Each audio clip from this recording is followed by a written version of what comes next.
Hello and welcome back to Borders Rugby Special.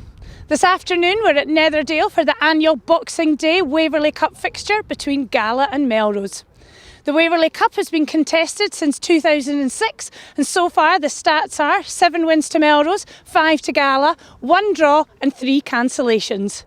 2 of those cancellations have been in the past 2 years due to COVID, so the Cup hasn't been played for since 2019 when Gala won 26-14 down at the Greenyards. Now let's hand over to Bruce Millar and the rest of the commentary team. Good afternoon everyone. Great to be here, apart from perhaps the weather. It's very chilly, although Neil Hinnigan has just arrived in a pair of shorts, so it can't be quite as cold as I certainly feel, but I think this game might well keep us warm. It's always fiery. And it's great to have it back in the Borders rugby calendar after a 3-year hiatus. And of course the Boxing Day battle between these two sides dates back much further. That first played for the Waverley Cup in 2006. The first time it's been fought over since 2019. Gala, the current holders, courtesy of a 26-14 win at the Greenyards back in 2019, but historically Melrose have the edge with 7 wins to Gala's 5, just the 1 draw between the two teams. And it will be Melrose to kick us off, playing from left to right as we watch from the back of the stand here at Netherdale, just as the sleet comes back on. The two sides have warmed up in fairly nice weather, albeit cold. It looks like Melrose playing into the conditions, just looking at what way the sleet is blowing. Glad to be up at the back of the stand here, taken in the middle of the line out by Elliot Ruthven. The Gala line out defence, initially good, drive Melrose back, so Melrose break away. They've lost a metre or 2, still in possession. It's through the forwards, and Thomas Brown, Gregor Lindsay perhaps involved there, 2 second rows. And again, just carrying very close to that try line. Gala defence trying to organise themselves. That's a big hit there, just drive the Melrose player back a metre or so. And Melrose just keeping things tight for now. The backs will be looking for opportunities. There may well be space on the left hand side, but Melrose decide again to come to the right. Hutchison, a little switch of play with Donald Crawford. He's half through, tried to offload that. The ball's been lost and snapped up by Gala. Chance for Gala to break from their own 22. And it's taken into contact there by Murray Wilson.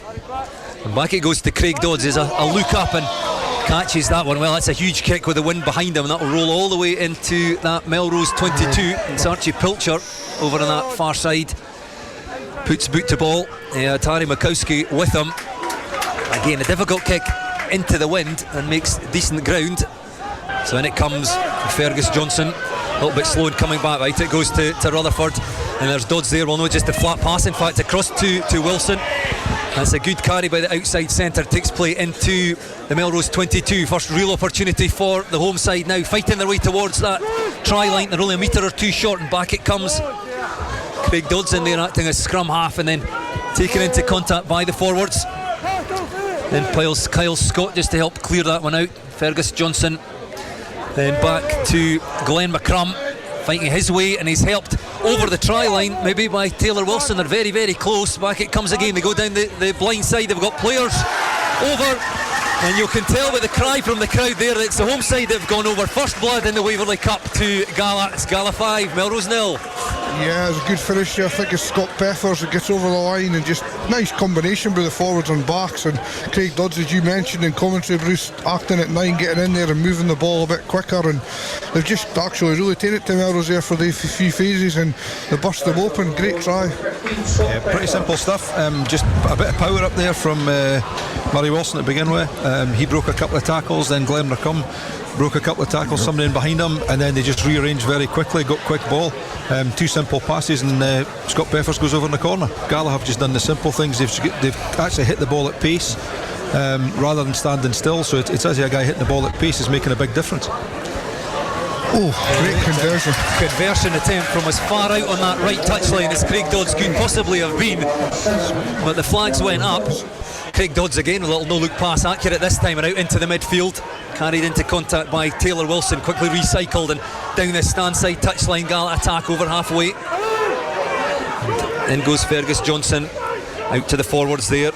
Taylor Wilson again with hands on ball. He makes very good ground there, takes play up towards that Melrose 10 metre line. Little ball out the back, good hands by Angus Dunn as Gala look to go coast to coast over on that far touchline now.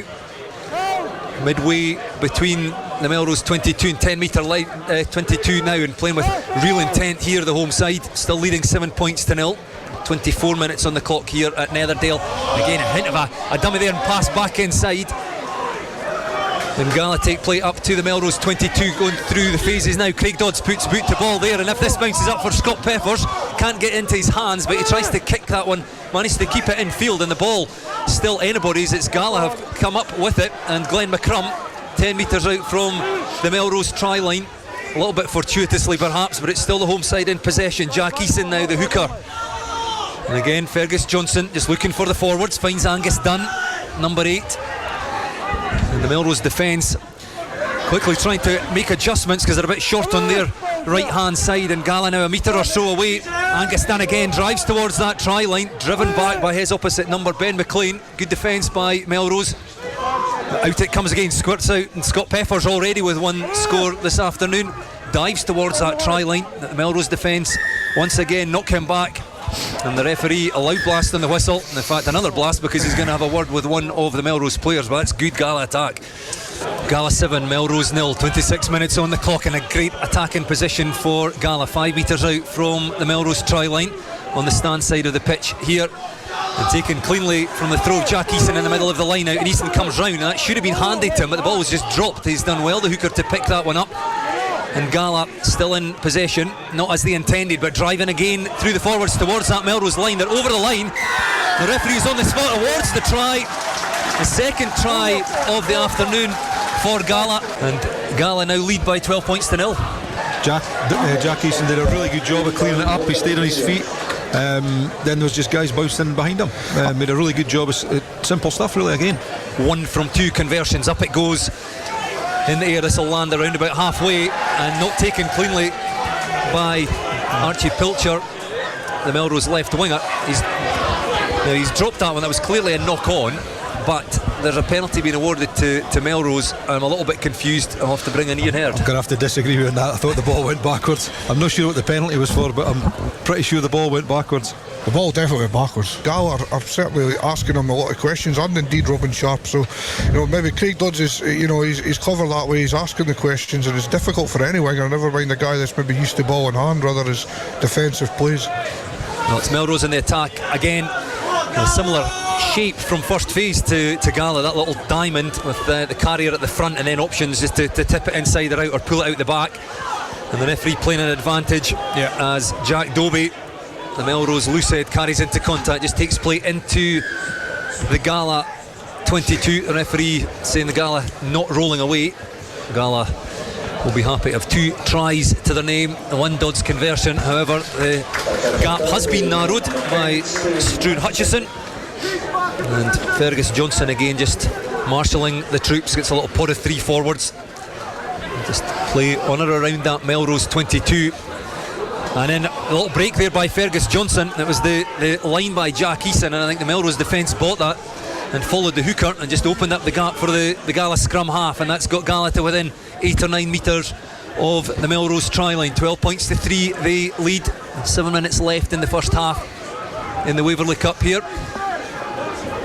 Out it comes again to the forwards, and Gala just have to be patient here, go through phases, move that Melrose defence round the corner, come the forwards again, make another metre or so, and Johnson this time will use the backside. It comes to Dodds, a little ball there behind Peppers, and out to Andrew Mitchell on the left wing there, dives for the corner. He's somehow been stopped short. Unbelievable defence by Melrose, but Gala need to recycle this one, and the referee says time off, and he's going to have a quick word. This is tight whether he gets it down or not. It'll be up to the AR. Who's the AR this side? Darren Fisher. It'll be up to Darren, because he's got the ball in or around the line. Yeah, whether it's he's close. got Very the ball, close. I'm sure. Short of the line. I've not seen a knock on. Is there a knock on? Yes or no? Okay. He's shot the line. He's recycled the ball back. You've got Grimmer on your side. Try, yes or no? Try. Time's on. It was Peffers again. Well, the referee has awarded the try after a short discussion with his assistant referee. So Scott Peffers goes over for his second and he starts third try of the day. Perhaps Andrew Mitchell was stopped short initially. Yeah, definitely. It was Peffers that finished it. I think Mitchell was probably on the ground, and Peffers has picked that one up. I'm not sure how the Melrose defence managed to stop Mitchell in the first. I think he went for the slide. Time he did. It's a one piece of dry ground in the whole pitch, I think. Yeah, I think Gala's been really well organised in their setup. You can see the difference maybe in the coaching setup at the moment. They're just looking a bit more organised in certain areas. It's Melrose in possession, though, just outside their 22. Well, they're going to look to run this one, and it goes to the outside centre channeled, and Donald Crawford dragged down just around the Melrose 10 metre line. Ball has been lost, but there was a hint of an opportunity there for Crawford, dealt with well by the Gala defence. It was lost, I think, by Gala, so it'll still be Melrose in possession. Brave again in these conditions to throw the ball about in the 22. Yeah, talking about Fergus, he's a talented footballer. He's a rugby player as well. He plays 9, he can play in the wing. He's played 10 quite a bit. Played 10 for the YM a few times, and I think he's actually involved with GHA now as well, because he's through at university in Glasgow. So he's playing at a good standard of rugby. He was impressive last year on the wing. Scored a number of tries in the season, last year's national one on the wing.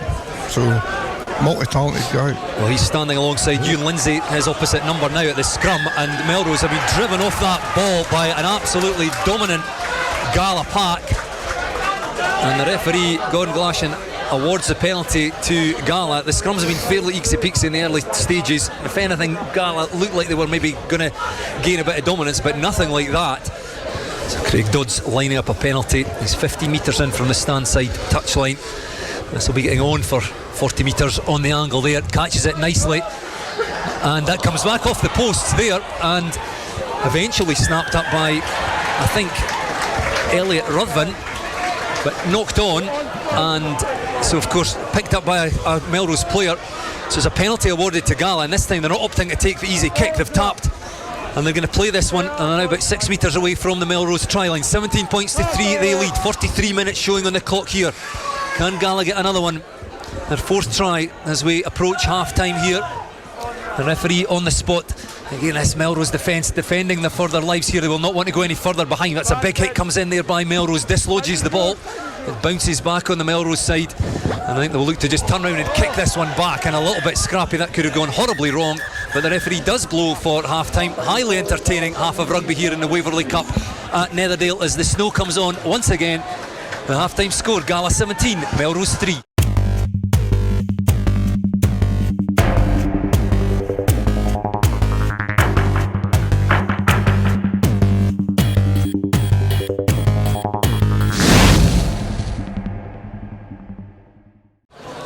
And the referee Gordon Galashan, he didn't have an awful lot to do in that first half.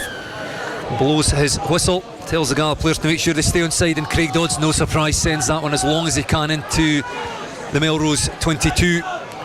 And good play there by Melrose as they break through a couple of weak attempted tackles by Gala, take play up towards their own 10 metre line, and now look to play with the conditions behind them. Well, they should have learned a lesson from Iain Herd, because they had the opportunity there to kick that one long with the wind behind them. Only Craig Dodds at the back for Gala, but instead opted to play through the hands, and they've knocked it on. Well, scrum down to Gala, just 15 metres in from this stand side touchline on the Melrose 10 metre line. Out goes to Dodds again behind his centre partner Wilson, and take play out to Peffers over on that far touchline. He's got Mitchell with him, cuts back in field though, and play still with Gala just inside the Melrose 22. Into a high tackle there, and comes McCrum just to drive the Gala player forward, makes another metre or two, and Fergus Johnson, lovely footwork at the side of the breakdown there, and Johnson will go in the replacement scrum half. Came on in the first half for his brother Lachlan, and for the second time in the game Melrose left the door open at the side of the breakdown, and Johnson was alert to it, and he's darted through. Still had an awful lot to do. Great footwork by the scrum half, and he goes in for Gala's fourth try. It's Gala 22, Melrose 3. He's been threatening to do that 2 or 3 times. He had a go a couple of times in the first half, half break, And when you get him one-on-one, there's absolutely no chance. He's got a great sidestep and he's got a bit of pace as well, so great individual try from Fergus there. Fergus Johnson just sees that little chinky of light and through he goes, and beautiful step to finish the try off. Well, Bert Grigg, I said mentioned what he might have been speaking about at half time. Well, he'd be really disappointed with what he's seen from his side there. Still a metre or so away from the Gala try line. Out it goes again to the forwards. Dealt with well by the Gala defence as Melrose work their way across towards the centre of the field. A step back inside there by Kit Buchan on at number 8, and somehow kept a hold of that there. It was fantastic bit of skill by one of the forwards, took that sort of behind his head there and retains possession for Melrose. And if that ball had got into the hands of Donald Crawford, he was in, but Struan Hutchison couldn't quite get his hands free. But still Melrose peppering that Gala try line with attack after attack, and out it comes this time to Elliot Ruthven. It's still only a metre or so away. Gala defence has been superb, and the referee again having a very close look, but that one's just short. We'll come back again. Referee's playing an advantage this time, so free ball. Out it goes to Jack Dobie, who fights his way forward. The ball again goes loose, kicked away by Gala. The referee will come back as he was playing an advantage. Melrose 5 metres away now. Again, Callum Cruikshanks has a go. He's tackled by his opposite number, Jack Williamson. Further out they go. It's just Thomas Brown and Cruikshanks. Attack after attack. Elliot Ruthven this time again cuts back into the heavy traffic. I wonder if there might be a little bit more space further out, and Jack Dobie getting hands on the ball this time. It's still Melrose in possession, trailing 24 points to 3, and now the backs have a go. Hutchison has a little dart himself, but dragged down once more by Gala defence just in front of the post. The referee playing an advantage though. So once again free ball, and round the corner goes Colvin. He's already seen Johnson score in a similar fashion at the other end of the pitch. The referee this time may well have a word with one of the Gala players. I think it'll be a card this time. It should be a card anyway. Probably should be, but So, we've got one there. Played advantage away from that. We've got one there. Okay. He's basically come in and he's not rolled. Okay. He's off his feet. Okay. And he's just lay there. Look where we are. Have a word. There's 2 there, 1 there. I think that time that was the opportunity. There was 3 penalties, although he played advantage of them. I think that was a good opportunity there. He should have given the word there. Then that should be a yellow, I would suggest. Yeah. Well, I would think that would be a final warning issued to Gala captain Liam Scott.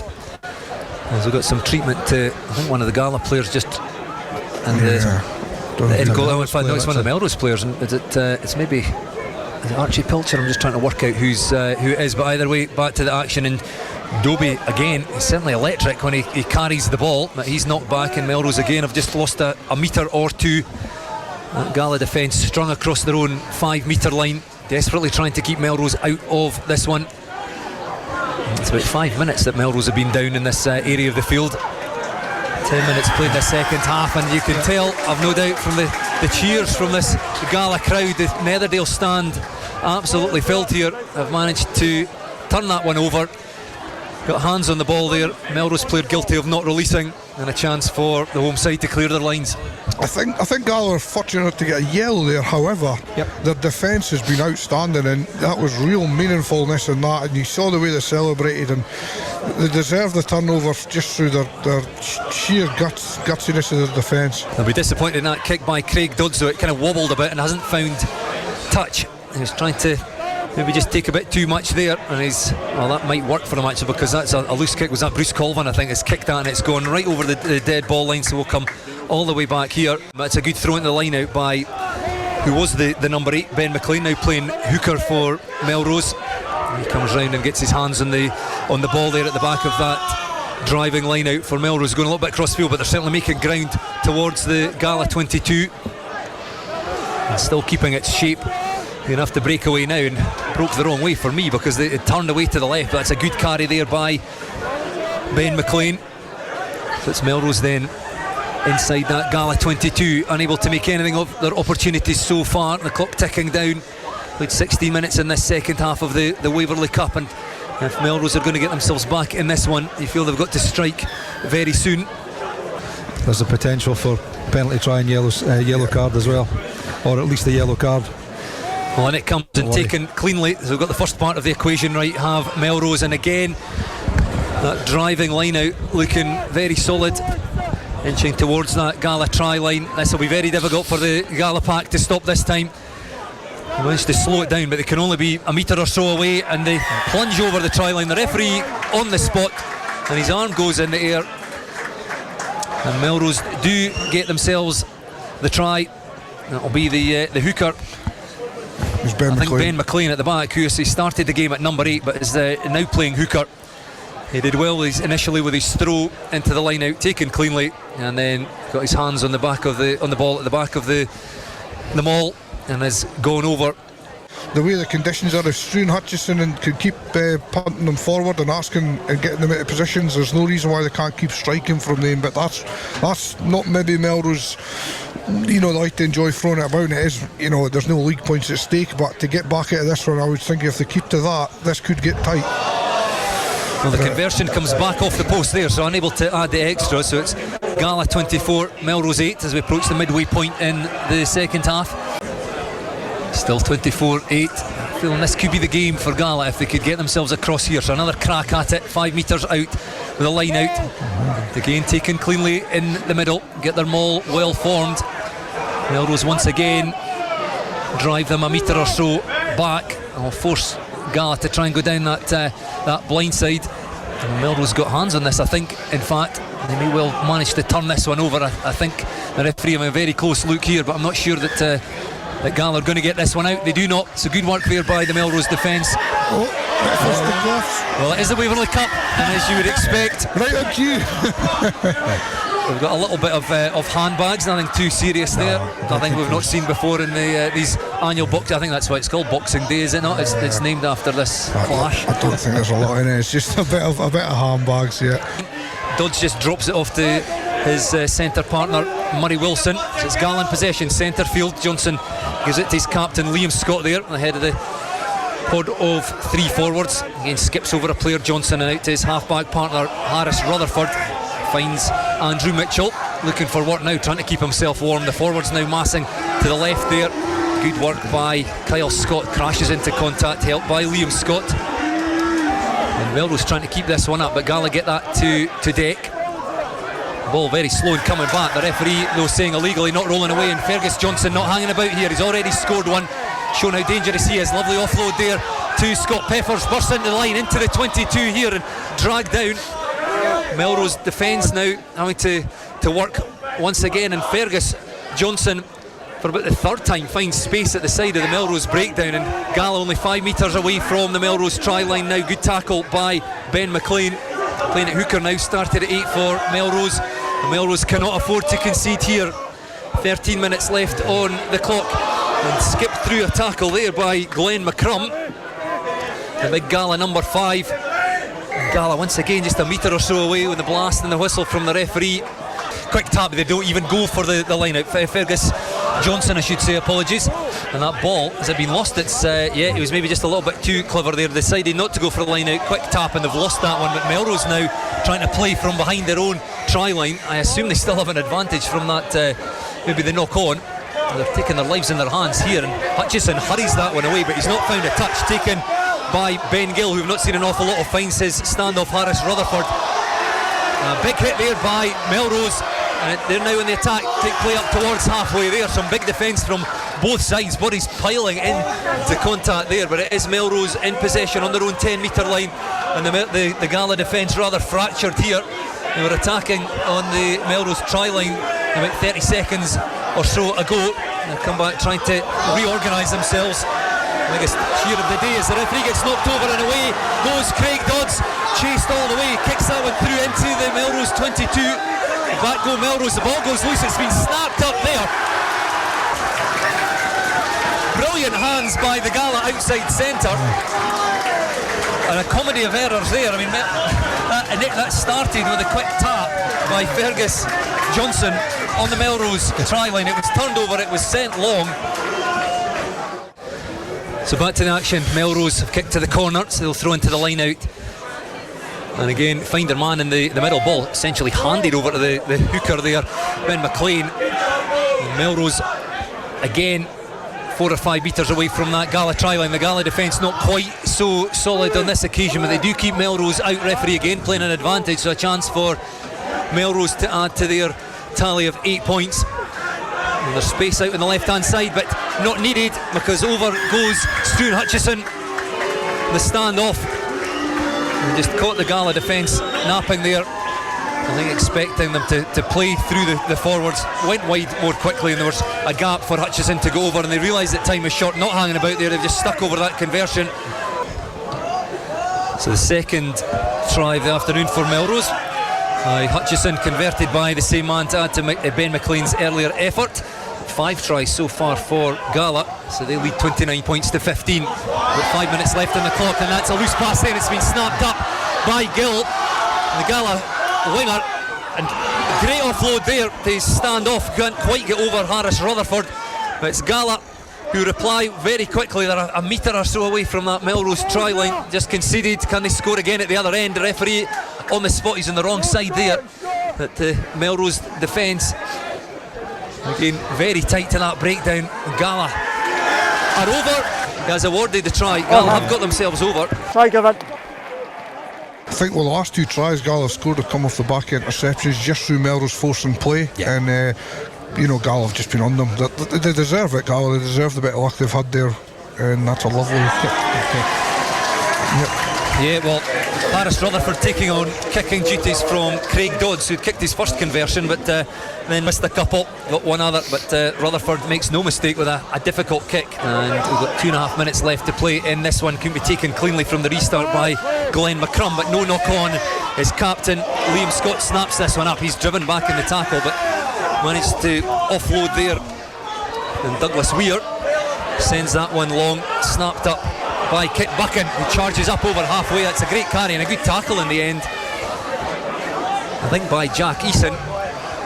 Put down Buchan. A very strong carry by the new number 8, and he's returned to the Melrose starting side.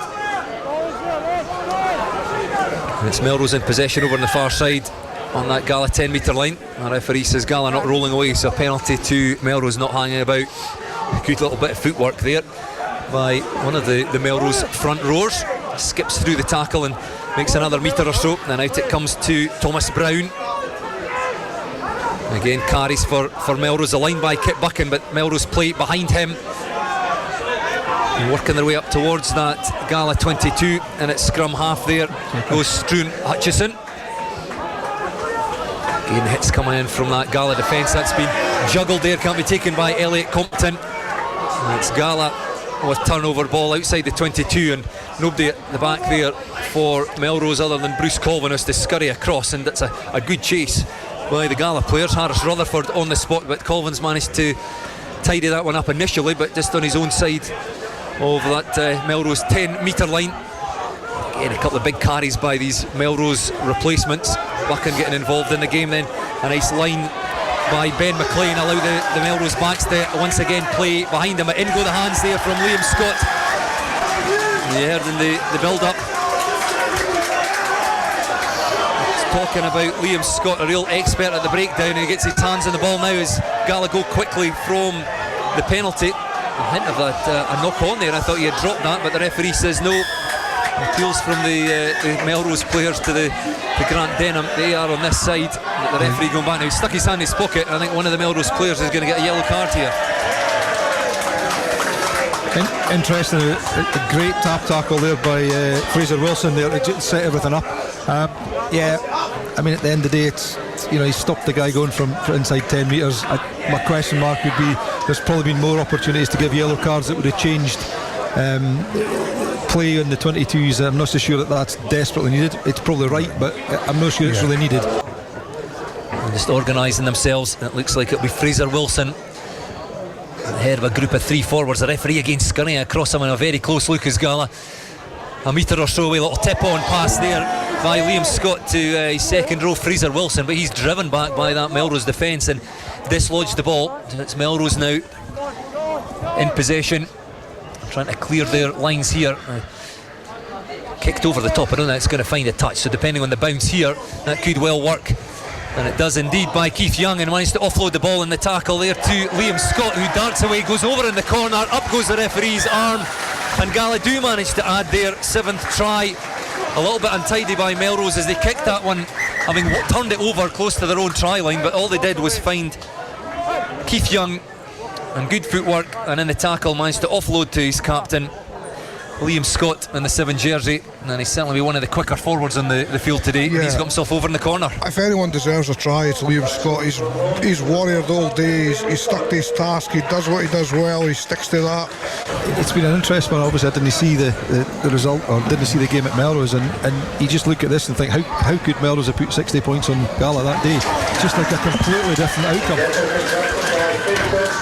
Well, Craig Dodds taking that final conversion, and again he's kicked 2 really good conversions from out wide. Again, he couldn't have been any further out on that left touchline, but he put that one through between the uprights. I mean, he's a good kicker. He's a kicking coach with Scottish Rugby now, so he's obviously practising what he preaches, and he adds the extras there, and with that the referee blows for full time. Gala 43, Melrose 15, and as you say, guys, that is an unbelievable turnaround, really, considering 63-15 at the Green Yards in the league. Melrose very much coming into this one as favourites. We know that in terms of selection, the two sides not as they were that day, but however you look at it, that is a really good Gala performance. Yeah, Gala, as I say, from the off, Gala's been very much at it, if you want to describe it that way. And Melrose, especially the first half hour, Melrose just looked a bit jaded or whatever. I don't know why. They're just not right on it, and that's maybe credit to Gala as well, just bringing that little bit of fire. And the mindset's a difficult thing when you want to beat a team by 60 points, and it's not really a true reflection on Gala that day. I think most people know that, but as a player and you're involved in that, you're thinking, subconsciously thinking we should get the better of this lot, and today Gala were saying, well, no, we're not having any of that today, and we're going to prove that we that this is the real Gala. And today they certainly were, and as I say, they were very impressive on how they played it together as a team, and they played the conditions really well in the first half. And they then, Melrose decided to impressively actually come out second half and have a go, but by then the way Gala were playing on the edge, every mistake Melrose made, they seemed to capitalise on it second half, and that's how the score's been as big. But all credit to Gala. And it's Gala who retain the Waverley Cup, which they won at the Green Yards back in 2019. The final score, Gala 43, Melrose 15. As much as a performance goes, we've needed that massively over the last couple of months. It's maybe went away a little bit, but as a performance, we've worked really hard over the last couple of weeks leading into this. And people talk about breaks and stuff over Christmas and that, but I think it's just done this world is good. And like you say, playing against Peebles next week is just going to help us keep that momentum going as well, hopefully.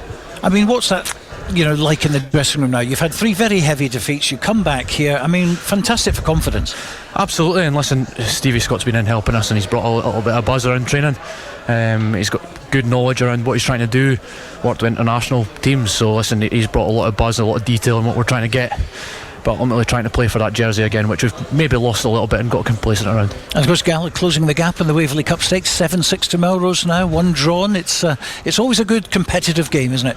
Yeah, we talked about it before the game. Like these as much again. We talk about breaks, but everybody loves playing Boxing Day. Certainly this side of the fence, we love it. Always a big crowd that becomes part of your Christmas schedule. Probably the biggest crowd around the year. So coming out and putting a performance like that is really pleasing. We said it before the match. We knew it was going to be nothing like it was last month. Gala had a lot of boys coming back. We were missing a few players, had a few changes, but at the end of the day, that wasn't what the 60-odd point turnaround was. Gala hit the ground running straight away, and as I say, played the conditions better, and we're trying to chase a game. It's tough. We made lots of silly errors at key times, and yeah, I think Gala today were just the better team. They were more up for it, they wanted it more, and it showed on the scoreline at the end. Did they surprise you today? No, I think we played Gala enough times, played them last season. We know what they like to do and what they bring to the table. If we're being critical, we probably played exactly the way they would have wanted us to play. Try and take them on up front, one out rugby off 9. And obviously the conditions do dictate that a bit, but we need to back ourselves, I think, and have the belief to play our expansive game that we can play and do play, and have played this season in these conditions on these pitches. So we've just got to go week on week, build on performances like this, get some confidence, and hopefully carry on and win as many games as we can going at the end of the season, see what happens. And the hunger was there today, wasn't it? Yeah, totally. You've seen that when we defended the line for a lot of that second half and put bodies in the way to try and stop them getting across the line. And listen, Melrose came back at us, absolutely. They scored a couple of nice tries, but the way we dug in was real good. But you're in a happy place tonight. Absolutely, yeah, we can enjoy our Boxing Day. Well, we had snow, we had rain and we had sunshine today, but Gala take home the Waverley Cup with a 43 victory over Melrose. We're back on the 7th of January, back again to see Melrose versus Ayr, but down at the Green Yards this time. Hope you can join us then. Cheerio.